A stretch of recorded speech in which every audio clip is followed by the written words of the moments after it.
بسم اللہ الرحمن الرحیم۔ السلام علیکم ناظرین، آج ہم آپ کو ایک انوکھی شہزادی کی کہانی سنائیں گے۔ شہزادی اپنے گھر میں سب سے چھوٹی تھی، سب کی پیاری، سب کی لاڈلی، لیکن پیار نے نہ اس کو بدتمیز بنایا اور نہ ہی ضدی۔ شہزادی کو اپنے ابو سے بہت محبت تھی، وہ شکل اور انداز میں بالکل اپنے ابو سے ملتی جلتی تھی۔ اگر اس کے ابو پریشان ہوتے تو وہ بھی پریشان ہو جاتی، اگر کوئی اس کے ابو کو ستاتا تو وہ اداس ہو جاتی۔ شہزادی نہ کھیل کود کی شوقین تھی اور نہ ہی اچھے کھانوں، زیورات اور کھلونوں کی شوقین تھی، بلکہ بچپن سے ہی سنجیدہ تھی۔ اسے معلوم تھا کہ اس کے ابو بہت بڑے آدمی ہیں، بڑے آدمیوں کو بڑے کام کرنے ہوتے ہیں، اس میں مشکلات بھی آتی ہیں اور اس مشکل کا مقابلہ پورے گھر کو مل کر کرنا ہوتا ہے۔ اس کی امی بھی ایسی تھیں، ہر کام میں ابو کا ساتھ دینے والی، ہمت بندھانے والی۔ ایک بار دشمنوں نے شہزادی اور اس کے سارے خاندان کو ایک گھاٹی میں بند کر دیا، وہاں کھانا پینا کچھ بھی نہ تھا۔ شہزادی نے اپنے گھر اور خاندان والوں کے ساتھ پتے ابال کر کھائے اور گزارا کیا۔ کچھ عرصے بعد اللہ نے شہزادی اور اس کے گھر والوں کو اس مشکل سے نجات دی۔ تھوڑے ہی دن گزرے تھے کہ شہزادی کی امی کا انتقال ہو گیا۔ شہزادی بہت اداس ہو گئی۔ دشمن اب اس کے ابو کو بھی ستانے لگے، تنگ آ کر انہوں نے اپنا گھر چھوڑ دیا اور سب کے سب دوسری جگہ جا کر رہنے لگے۔ یہاں حالات اچھے تھے، اب شہزادی بھی بڑی ہو گئی تھی۔ شہزادی کے ابو نے اس کی شادی ایک ایسے نوجوان لڑکے سے کی جو بہت بہادر اور عقل مند تھا، لیکن نہ اس کے پاس پیسے تھے نہ ہی اچھا گھر۔ شہزادی کے شوہر محنت مزدوری کر کے کماتے تھے تو بڑی مشکل سے کھانے پینے کا انتظام ہوتا تھا۔ شہزادی کے ابو نے اسے سمجھا دیا تھا کہ میں نے تمہاری شادی اپنے خاندان کے سب سے اچھے آدمی سے کی ہے، اس لیے مال و دولت کی فکر نہ کرنا۔ شہزادی نے اپنے ابو کی بات کو یاد رکھا۔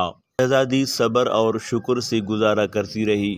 گھر میں ایک چمڑے کا تکیہ تھا جس میں کھجور کی چھال بھری تھی، پانی کا ایک مشکیزہ تھا اور چادر جس کو سوتے وقت آدھی نیچے اور آدھی اوپر اوڑھ لیتے۔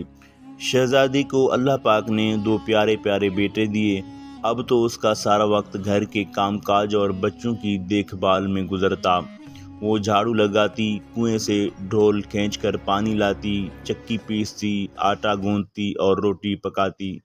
اتنے محنت والے کام کرنے کی وجہ سے اس کے ہاتھوں میں نشان پڑ گئے اور جسم میں تکلیف رہنے لگی، تو وہ اپنے شوہر کے مشورے سے اپنے ابو کے پاس کام میں مدد کرانے کے لیے خدمت گار مانگنے گئی۔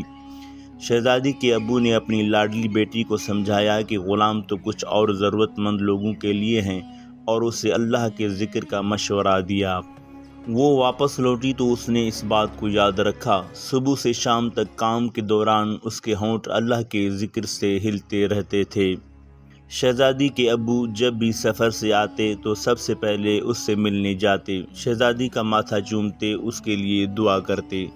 شہزادی بھی انہیں اپنی جگہ بٹھاتی اور ہر طرح سے ان کا خیال رکھتی۔ ایک روز گھر میں سب کا روزہ تھا۔ پورے دن کی محنت کے بعد شہزادی کے شوہر کو تھوڑی سی جو ملی، اس نے اسے پیس کر آٹا گوندا اور روٹی بنانے لگی۔ افطار کا وقت ہوا تو ایک فقیر آ گیا۔ شہزادی نے سارا کھانا اسے دے دیا اور سارے گھر نے پانی سے روزہ افطار کیا۔ اگلے دن پھر سب کا روزہ تھا۔ عین افطار کے وقت ایک یتیم آ گیا اور سارا کھانا اسے دے دیا۔ پھر تیسرے دن یہی ہوا، افطار کے وقت ایک قیدی آ گیا، ایک بار پھر سارا کھانا اسے دے دیا گیا اور شہزادی کے گھر سب نے پانی سے روزہ افطار کیا۔